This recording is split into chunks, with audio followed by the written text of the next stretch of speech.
नमस्कार, लक्षवेधीमध्ये आपल्या सगळ्यांचं स्वागत। मी प्रसाद काथे। शरद पवार महाराष्ट्राच्या राजकारणातलं सर्वात ज्येष्ठ नेतृत्व आहे। आतापर्यंत त्यांनी विविध पद्धतीने आणि विविध वळणावर आपलं राजकारण पुढे नेलेलं आहे। सध्याच्या एका टप्प्यावर शरद पवार वय आणि इतर अनेक बाबींच्या बाबतीत आव्हानात्मक स्थितीत आहेत। अशा वेळेला त्यांनी विधान भवनामध्ये शासकीय कामकाजाच्या साठी लावलेली हजेरी आणि त्या हजेरीच्या निमित्ताने घडलेले अनेक प्रसंग वादाचा मुद्दा बनलेले आहेत। शरद पवार विधान भवनात का आले तर ते शासकीय कामकाजाच्या साठी आले। त्या शासकीय कामकाजामध्ये त्यांनी काय केलं तर त्यांनी महाराष्ट्र आणि कर्नाटकाच्या सीमा प्रश्नावरील एका अत्यंत महत्त्वाच्या बैठकीमध्ये हजेरी लावली। हे सगळं करत असताना नेमका वादाचा मुद्दा कुठला तर शरद पवार आल्या आल्या थेट एकनाथ शिंदेंच्या दालनामध्ये गेले, थांबले, तिथे एकनाथ शिंदेंकडून स्वागत स्वीकारलं आणि त्याच्यानंतर तिथे आपल्या पक्षाच्या काही आमदारांशी भेटीगाठी घेतल्या। हे सगळं ठाकरेंना आवडलेलं नाहीये। स्वाभाविक आहे, शिंदे आणि ठाकरे यांच्यामधून विस्तव जात नाही। त्या स्थितीत आपला एक खंदा समर्थक शिंदेंच्या दालनात गेला हे कसं बघवेल ठाकरेंना? जे काही ठाकरेंना बोलायचं होतं ते स्वतः उद्धव ठाकरेंनी स्वतःच्या तोंडून वदवण्यापेक्षा राऊतांच्या तोंडून वदवून घेतलं आणि तिथे ठिणगी पडली। मुळात अशा ठिणग्या आतापर्यंत अनेकदा पडलेल्या आहेत। पुढे होत काहीच नाही आणि यामध्ये एक धुम्मस कायम राहते। ती धुम्मस आता एका वेगळ्या टप्प्यावर गेली आहे, कारण जितेंद्र आव्हाडांनी निदान पवारांचं वय बघून तरी टीका करायला हवी होती किंवा ती टाळायला हवी होती असा सल्ला दिला। हे सगळं सांगण्याचं कारण असं की सध्याच्या घडीला पवारांना त्यांच्या नेत्यांना सांभाळण्याचं एक खूप मोठं आव्हान पेलायचं आहे। अशा वेळेला ते शिंदेंच्या दालनात जात असतील तर त्याचे राजकीय संकेत असे जात आहेत की एकनाथ शिंदे आणि शरद पवार वेगळ्या स्तरावर एकत्र येऊ शकतात का? आत्ता केवळ आणि केवळ वयोमान परत्वे ज्येष्ठत्वाच्या नात्यानं आपल्या दालनात आलेल्या व्यक्तीला पुष्पगुच्छ देऊन शिंदेंनी त्यांचा सन्मान केला असेल, पण भविष्यात जशी वेळेला उद्धव ठाकरेंना पवारांची साथ लाभली तशीच वेळेला एकनाथ शिंदेंना पवारांची साथ लाभली तर या जर तरच्याच शक्यतेमध्ये आजची लक्षवेधीची चर्चा। त्याआधी पाहणार आहोत संजय राऊतांनी केलेलं वक्तव्य आणि आव्हाडांनी ठाकरेंचे टोचलेले कान। या गोष्टीची गरज नव्हती। तुम्ही काय महाराष्ट्राला दाखवताय? तुम्ही गद्दारांना प्रतिष्ठा देताय। गद्दारांना प्रतिष्ठा द्यायची असेल तर मग तुमच्या पक्षात जी बेईमानी झाली त्याच्याविषयी बोलण्याचा अधिकार नाही। आम्ही आमच्या गद्दारांविरुद्ध लढतो आहोत ना, आणि तुम्ही त्यांना प्रतिष्ठा कशाला देताय? मग कोण आहेत ते? काय यशवंतराव चव्हाण आहेत का? आम्हाला हे मनाला लागलेली गोष्ट आहे। मी जरी त्यांचे आणि माझे संबंध अत्यंत स्नेहाचे आणि प्रेमाचे असले तरी मी माझ्या पक्षाच्या भूमिकेवर ठाम आहे। गद्दारी ही गद्दारी आहे। त्यांची प्रकृती कशी आहे, त्यांना एवढं चालणं जमेल का, हे सगळा विचार करून संजय राऊतांनी बोलायला नको होतं। अर्थात ते बोलले, त्याच्यावरती मला काही टीका टिप्पणी करायची नाही, पण साधं गणित होतं। जिना जवळ होता, केबिन जवळ होती आणि साहेबांना ते सोयीचं होतं। जे सोयीचं आहे ते साहेबांसाठी आम्ही केलं आणि आम्ही सगळ्यांनी मिळून केलं, कोणी एकाने केलं नव्हतं। मला वाटतं की राजकारणात असं इतकं वैर म्हणजे आपल्याच प्रकृतीला त्रास होईल इतकं वैर काही कामाचं नाही ना। जितेंद्र आव्हाड म्हणाले आपल्याच प्रकृतीला त्रास होईल इतकं वैर काही बरं नाही। हे फार महत्त्वाचं वाक्य आहे। या चर्चेला सुरुवात करण्यासाठी त्या वाक्याच्या आधारे पुढे सरकणार आहोत। आपल्यासोबत या चर्चेत कोण मान्यवर आहेत त्यांचा पटकन आपल्याला परिचय करून देतो। आपल्यासोबत या चर्चेत शरद पवारांच्या भूमिकेचं प्रतिनिधित्व करण्याच्यासाठी ॲडव्होकेट अमोल मातेले आहेत। ते राष्ट्रवादी शरद पवार गटाचे प्रवक्ता आहेत। आपल्यासोबत अनिश गाढवे आहेत, प्रवक्ता या नात्यानं ते आपल्यासोबत चर्चेत जोडले गेलेले आहेत, ठाकरे गटाचं प्रतिनिधित्व करतात आणि शिवसेनेच्याकडून या चर्चेमध्ये अभिजित बोराटे प्रवक्ता या नात्यानं आहेत। मला पटकन एका गोष्टीचा खुलासा लागेल की अमोल मातेले आपले ज्येष्ठ नेता आमदार माजी मंत्री डॉक्टर जितेंद्र आव्हाड जेव्हा म्हणतात की इतकं वैर तब्येतीला बरं नाही, कुणाच्या तब्येतीची काळजी त्यांनी वाहिली आहे? नाही, आपण जर पाहिलं असेल आदरणीय पवार साहेब काल विधिमंडळामध्ये कशासाठी आले, तर सीमा प्रश्नाच्या बैठकीसाठी त्या ठिकाणी आले. आता आपण जर पाहिलं असेल तर 3 पक्षांच्या महाविकास आघाडी असताना त्या ठिकाणी सत्ताधाऱ्यांनी विरोधी पक्षनेता पद द्यायला पाहिजे. तर जर ते दिलं असतं तर दालन मिळालं असतं. त्या दालनामध्ये कोणत्याही पक्षाची बैठक घेऊ शकल्या असता. आता पवार साहेबांच्या वयाचा विचार पाहता, त्यांची प्रकृती पाहता आपल्या सर्व महाराष्ट्राच्या सर्वसामान्य जनतेला याची माहिती आहे की चालण्यासाठी त्यांना खूप त्रास होतो आणि ज्या जिन्यावर उतरणार होते त्या जिन्याच्या बाजूलाच महाराष्ट्राच्या उपमुख्यमंत्र्यांचं दालन होतं. हे दालन जरी एखाद्या उपमुख्यमंत्र्याला दिलं जरी असेल जी तर सर्वसामान्य त्या ठिकाणी नागरिकांचा अधिकार आहे आणि एखादी काही बैठक जर घ्यायची असेल, तिथल्या काही लोकांना जर भेटायचं असेल तर ते सोयीचं होतं म्हणून त्या ठिकाणी बसले गेलेले आहेत. ठीक आहे अमोलजी, आणि त्या हा ठिकाणी सगळा बैठक इतिहास पार पडली. माहिती आहे, तो बातमीमध्ये आलेला आहे. मी आपल्याला असं विचारलं होतं की जितेंद्र आव्हाड नक्की कुणाला तब्येतीची काळजी घ्या असा सल्ला देत आहेत, राऊतांना का ठाकरेंना? संजय राऊत साहेब सकाळी उठल्यापासून त्यांची एक सवय झालेली आहे, त्यांची राजकीय दिवाळखोरी आहे. त्यांनी असं वक्तव्य आदरणीय पवार साहेबांबद्दल करायला नव्हतं लागत. त्यांच्यावर अविश्वास दाखवण्यासारखं काम केलेलं आहे. ते आम्हाला देखील पटलेलं नाही आणि ते कधी पटणार नाही. राहिला प्रश्न राष्ट्रवादी काँग्रेस शरदचंद्र पवार पक्ष हा वेगळा आहे. हा कोणत्याही त्यांनी त्यांच्या पक्षाचं काम पाहावं, त्यांना हा बोलण्याचा एक तर नैतिक अधिकार नाही. आपल्याला माहित असेल 2023ला 2 तारखेला 2 जुलैला जी जेव्हा राष्ट्रवादीमध्ये 2 शकले झाली, एक राष्ट्रवादी सत्तेमध्ये गेली, तेव्हाच उद्धव ठाकरे साहेब असतील त्यांचे बाकीचे आमदार अजितदादांचं 19 जुलैला जाऊन त्यांनी सत्कार जी. केला. मग आम्ही त्यांना काय म्हणायला पाहिलं तेव्हा? आम्ही असं कधी म्हणालो नाही किंवा आम्ही असा पोरकापणा त्या ठिकाणी दाखवलेला नाहीये आणि आम्ही म्हणणार देखील नाही. परंतु त्यांनी हे सगळं पाहिलं पाहिजे, याची माहिती घेतली पाहिजे. बोलताना तारतम्य ठेवून कशा गोष्टीवर बोलतोय हे देखील त्यांनी समजून घेतलं पाहिजे. महाविकास आघाडी जरी असेल आणि आदरणीय पवार साहेबांचा आपण जर 55-60 वर्षाचा जी. इतिहास जर पाहिला, त्यांनी नेहमीच विरोधकांचा मान सन्मान करण्याचं काम केलेलं आहे. साहेब 4 वेळा राज्याचे मुख्यमंत्री असताना देखील विरोधी पक्षाचे आमदार ठीक आहे. वारंवार साहेबांना येऊन त्या ठिकाणी काम करून घ्यायची. साहेब कधीच त्यांनी असं दाखवलं नाही की मी सत्तेचा मुख्यमंत्री आहे, तुमचा मला काही उपयोग जी. नाहीये. पण तिथल्या नागरिकांचं त्या आमदारांचं काम करण्यासाठी तत्परता साहेबांनी अनेक वेळा दाखवलेली आहे. ठीक आहे आणि अमोल, त्यांनी मात्र असं मुद्दा कधी लक्षात दुजाभाव आला. केलेला आपण नाही. अतिशय थेटपणे ही भूमिका मांडलीत की संजय राऊतांचं तारतम्य हरवलेलं आहे. अनिश गाढवे, आपल्यासाठीचा वेळ सुरू होतोय, 1.5 मिनिटाचा आपला वेळ आहे. आपणही त्यामध्ये आपली भूमिका वेळेत कृपया मांडावी. थोडंसं तिरकं बसलात, सरळ बसलात तर बरं होईल. मला एका गोष्टीचा खुलासा पटकन या निमित्तानं करा की अहो, तुमच्या पक्षाला मुख्यमंत्रीपद हे शरद पवार साहेबांमुळे मिळालंय, त्यांच्याविषयी बोलताना तरी थोडं तारतम्य बाळगायला नको का? का राऊत आजकाल उद्धव ठाकरेंना न विचारता बोलून जातात आणि नंतर मग त्याचे खुलासे उद्धव ठाकरेंना द्यावे लागतात? आता बघा, लक्षात घ्या, महाराष्ट्राचं राजकारण आता इतकं बदललेलं आहे की कधी काय घडेल, कोण कुणासोबत दिसेल, कोण कुणाला गुच्छ देईल, कोण कुणाच्या मांडीवर जाऊन बसेल, हे आज चर्चा करण्यासारखं राहिलं नाही. हा विषय महाराष्ट्राचं राजकारण इतकं गढूळ झालेलं आहे. राहिला प्रश्न शरद पवार साहेबांचं एकनाथ शिंदेना भेटणं किंवा एकनाथ शिंदेचं त्यांना कॅबिनेटची बैठक सोडून त्यांना जाऊन भेटणं, आता ह्या चर्चा करून काय उपयोग आहे मला सांगा ना तुम्ही. परवा दिवशी ज्या वेळेस अहिरांचं स्वागत केलं गेलं, अहिरांना शुभेच्छा दिल्या गेल्या, त्यावेळेसच सगळं संपलं होतं. विषयच संपतो. मग आज एकनाथ शिंदेना भेटो काय किंवा सचिन अहिरांच्या शुभेच्छा येऊत काय फरक पडतो? खरं तर उद्धव साहेबांनी सुद्धा त्या मला वाटतं अमोल कोल्हेंना सुद्धा शुभेच्छा द्यायला हव्यात. ज्यावेळेस पत्रकारांनी प्रश्न विचारला की तुमची भविष्यातली भूमिका काय असणार आहे, त्यावेळेस बोलले आम्हाला ऑफर येईल त्यावेळेस बघू.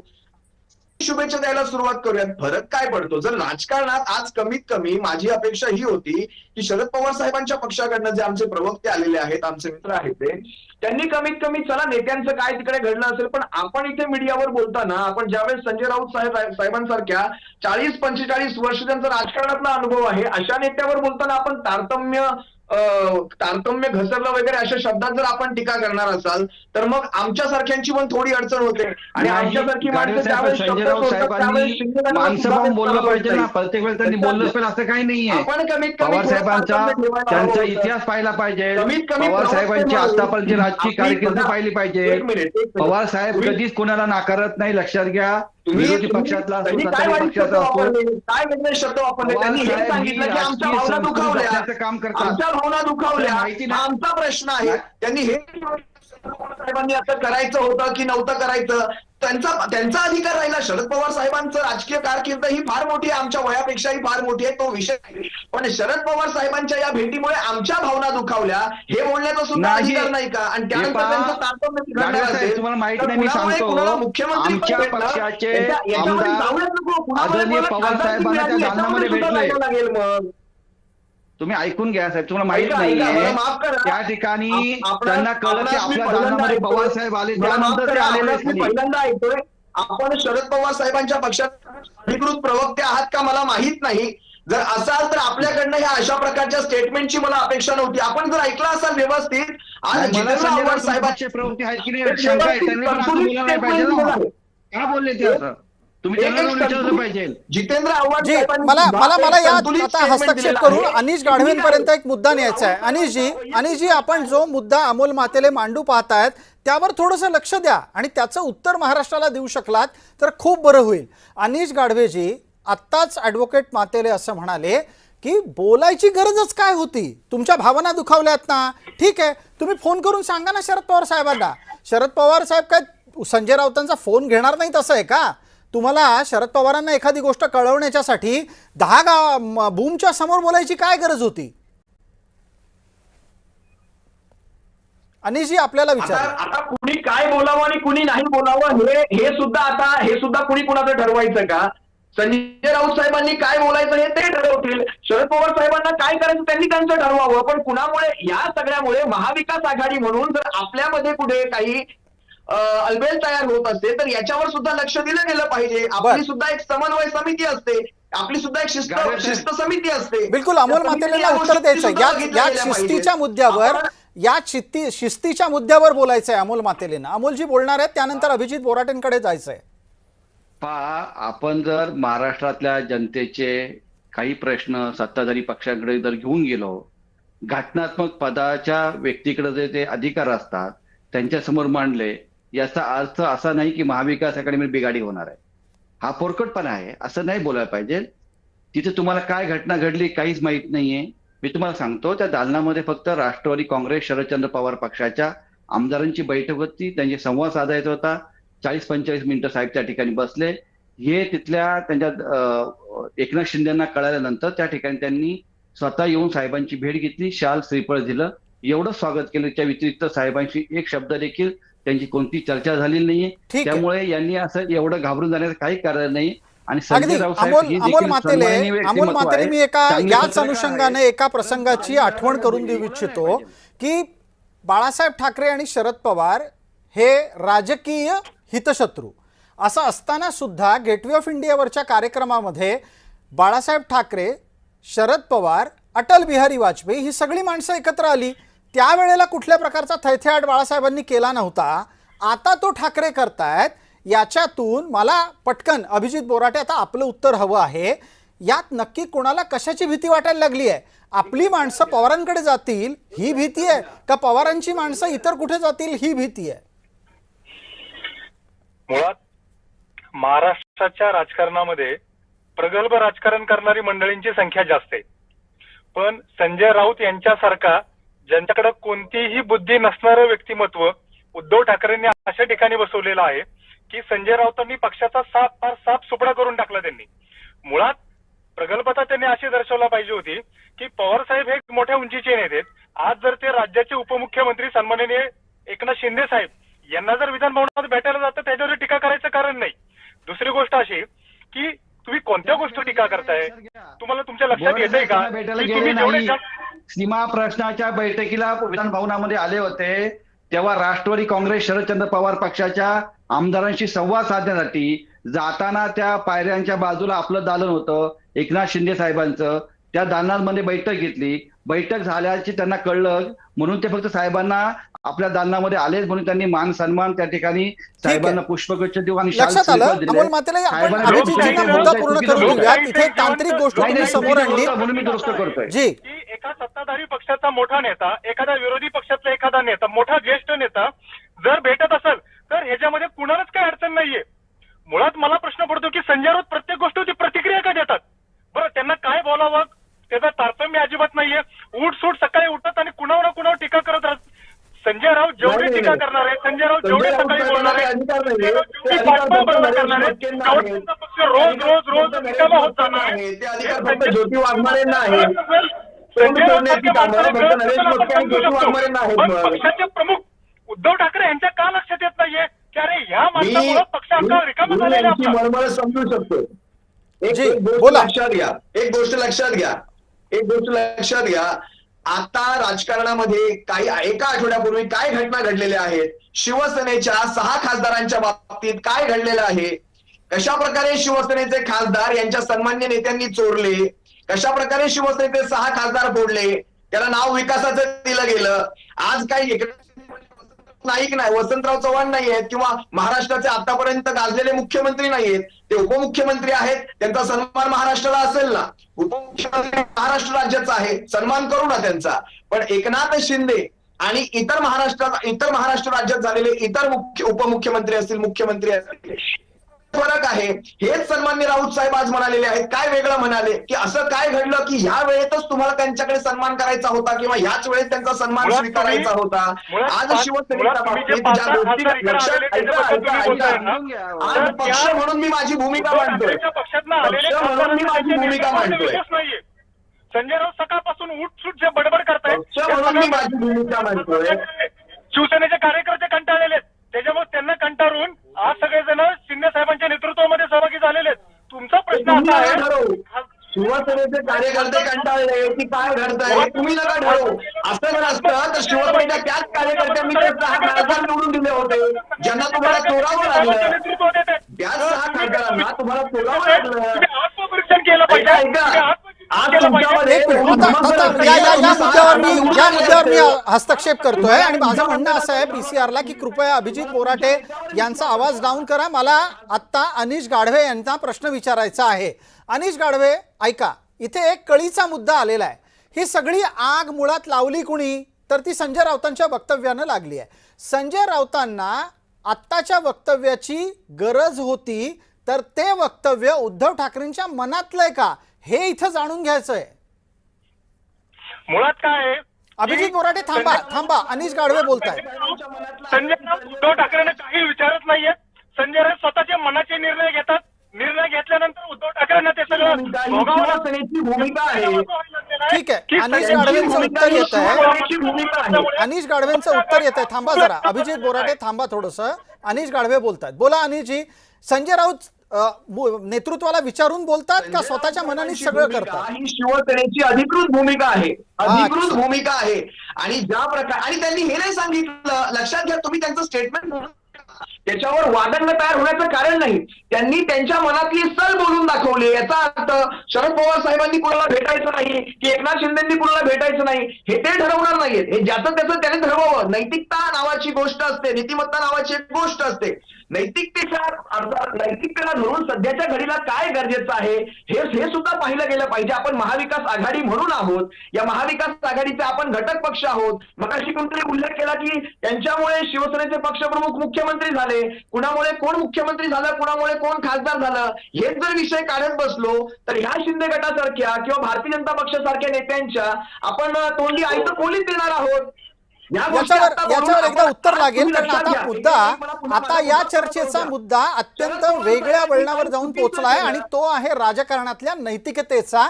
आणि ही नैतिकतेची अपेक्षा अनिश गाढवेंनी आता पवार गटाकडून आणि दस्तूरखुद्द पवार गटाच्या सर्वोच्च नेत्याकडून अपेक्षित केलेली आहे. ॲडव्होकेट मातेले, आपल्या उत्तरासाठी 1 मिनिट सुरू होत आहे. सन्माननीय जे गाढवे साहेब आहेत त्यांची भावना मी समजू शकतो, पण त्यांनी ती त्या ठिकाणची परिस्थिती, ती क्रोनॉलॉजी समजून घेतली पाहिजे. तिथे एकनाथ शिंदे साहेबांना कोणी भेटायला गेले नाही.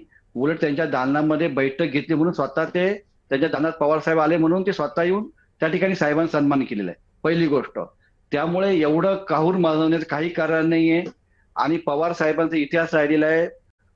शिवसेने प्रमुख बाळासाहेब ठाकरे जेव्हा त्यांच्यावर साहेबांवरती प्रहार करत होते, आरोप करत होते राजकीय सभामधून जगजाहीर, तरी पण त्यांची मैत्री कायम होती. हे त्यांनी त्यांची भाषणं ऐकली पाहिजे. बर तुम्ही आता सांगितलं गेट ऑफ इंडियामध्ये त्या ठिकाणी अटल बिहारी वाजपेयी होते, प्रमोद महाजन होते, इतर मंडळी देखील होती. तेव्हाचं देखील भाषण ऐकलं पाहिजेत.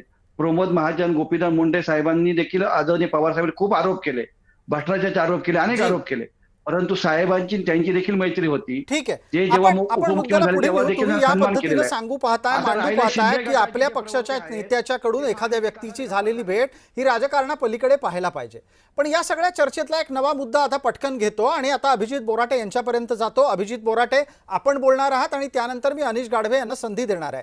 अभिजित बोराटे, शरद पवारांनी गद्दारांना प्रतिष्ठा दिली, हा सगळ्यात मोठा आरोप आहे. हा सगळ्यात मोठा आरोप हा संजय राऊतांनी केला आहे आणि तो थेट शरद पवार साहेबांवर केलेला आहे. शरद पवारांवर हा झालेला आरोप हा महाराष्ट्र विसरेल का? अभिजित बोराटे.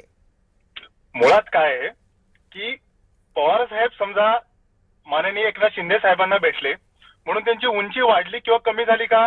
तर मुळीच नाही. माननीय शिंदे साहेबांना उपमुख्यमंत्री कोणी केलेले?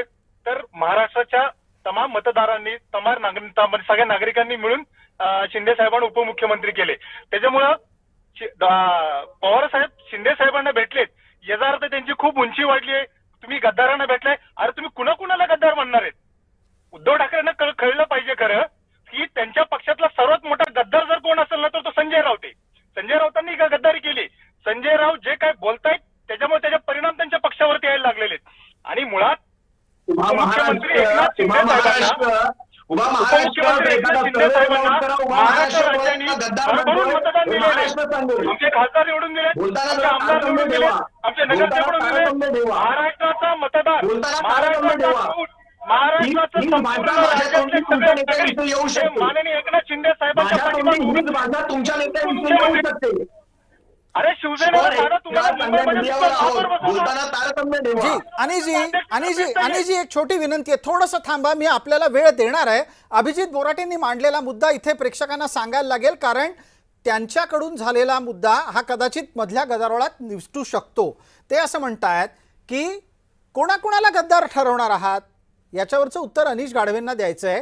कारण गेल्या काही दिवसांमध्ये संजय राऊतांच्याकडून झालेली अनेक वक्तव्य ही उद्धव ठाकरेंच्या एकूणच राजकीय वाटचालीतली अडचण ठरणार आहेत का, याचंही उत्तर द्या अनिशजी. आणि त्याचबरोबर याचंही उत्तर द्या की आज जो आरोप संजय राऊतांनी शरद पवारांवर लावला आहे की शरद पवार गद्दारांना प्रतिष्ठा देत आहेत, हा आरोप भविष्यात महाराष्ट्र विसरेल का?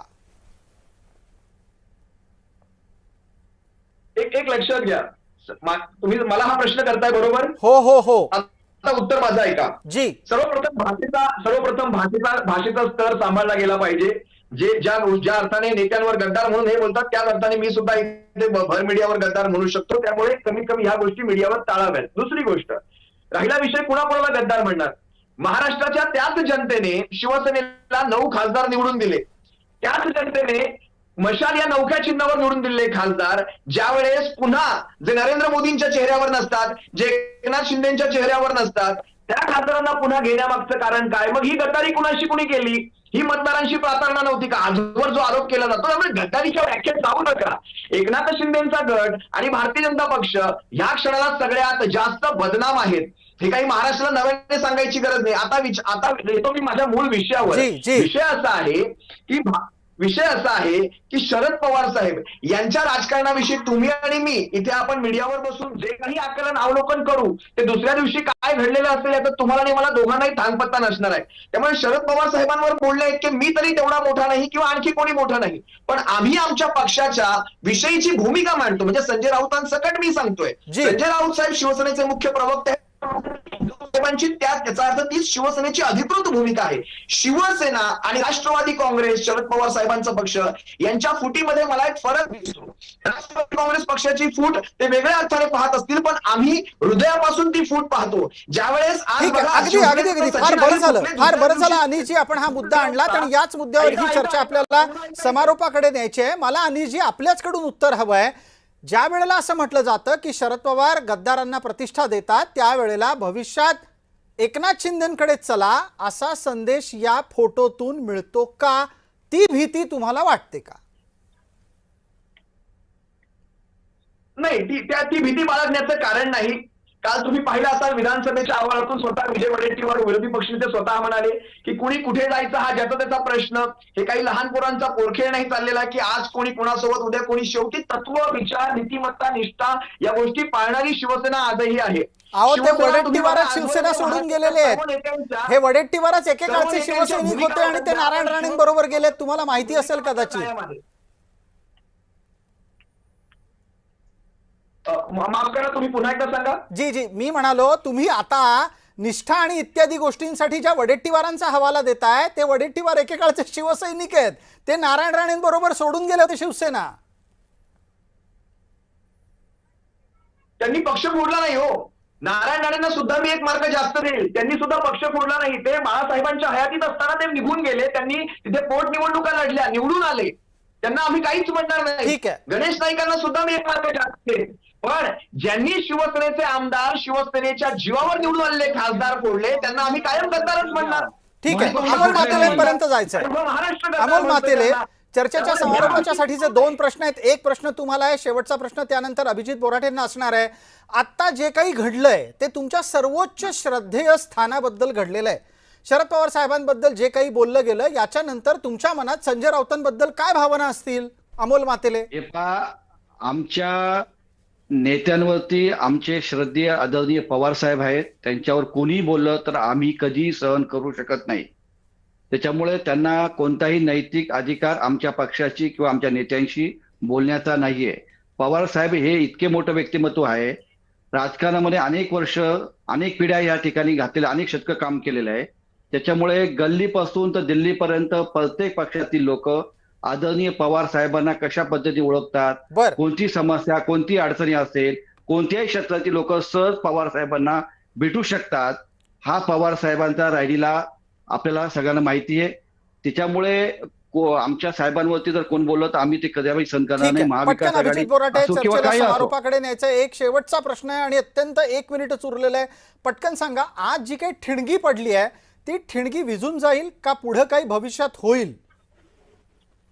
त्या मुळात ही ठिणगी जी पडलेली आहे ना, की पवार साहेबांच्या पक्षाला कधी जर समजा एनडीए मध्ये यायचं जर नसेल, असं त्यांच्या मनामध्ये असेल की आपल्याला एनडीए मध्ये जायचं नाहीये, पण संजय राऊतांसारख्या वक्तव्यामुळे कदाचित पवार साहेबांचा पक्ष विचार करेल की बाबा ह्यांच्या नादाला लागण्यापेक्षा आपण एनडीए मध्ये जाऊन लोकांची कामं तरी करूयात आपण.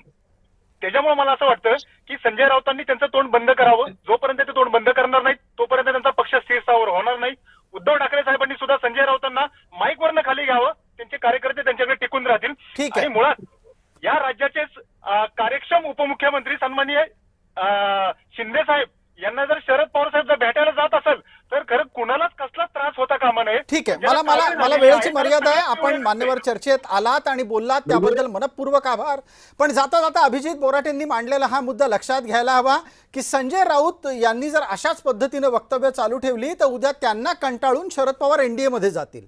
भविष्यवाणी आहे, आपण लक्ष ठेवू त्यावर. तुर्तास लक्षवेधीमध्ये इतकंच. पाहत रहा फक्त जय महाराष्ट्र.